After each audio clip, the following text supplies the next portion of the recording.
1 Saguling. Di sini saya akan membacakan monolog tentang Kota Tanpa Buku. Pernahkah kau ke toko buku, perpustakaan, atau taman bacaan?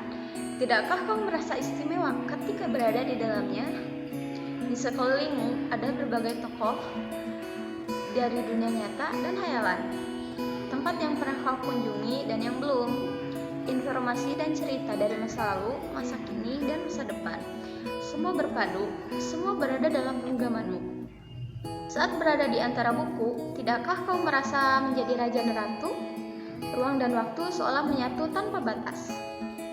Kau bisa terbang melintasi sekat negara dan melewati berbagai zaman.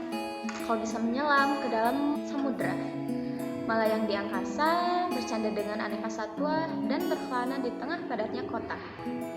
Juga di rimba raya. Kau tahu, buku adalah jendela dunia, kunci pengetahuan dan wawasan.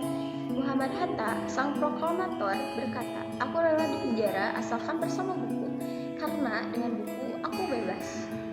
Melalui buku, manusia terbebas dari ketidaktahuan. Tempat-tempat yang dipenuhi buku adalah harapan berkembangnya pengetahuan dan wawasan. Apa jadinya jika kota tanpa buku? Pantaskah disebut kota? Di kota itu, mungkin kabar datang dari sumber lain, dari koran, televisi, dan internet. Mungkin informasi dan cerita datang dari cerita nenek moyang, bagai dongeng-dongeng sebelum tidur. Irama warganya pun tiada beda.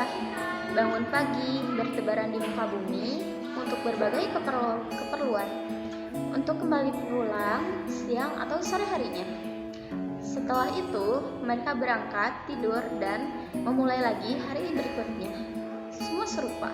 Di kota itu, mungkin ada bangunan bernama perpustakaan. Di dalamnya, buku-buku berderet dalam rak yang tak berjamah.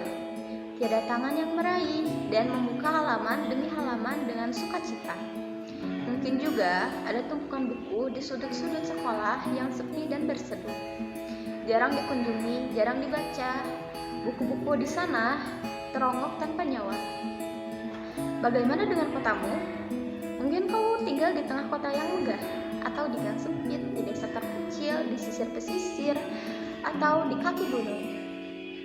Adakah perpustakaan, taman bacaan, atau toko buku di dekat rumahmu?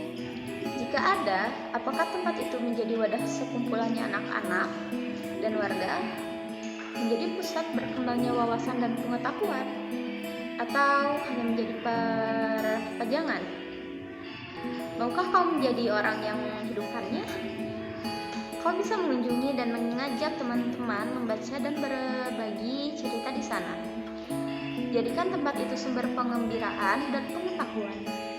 Jika tempat itu belum ada, maukah kau menjadi orang yang mulai menghadirinya? Kau bisa memulainya dari sebuah sudut teras rumahmu. Ajak teman-temanmu memulai langkah baru. Jangan biarkan waktu berlalu tanpa buku.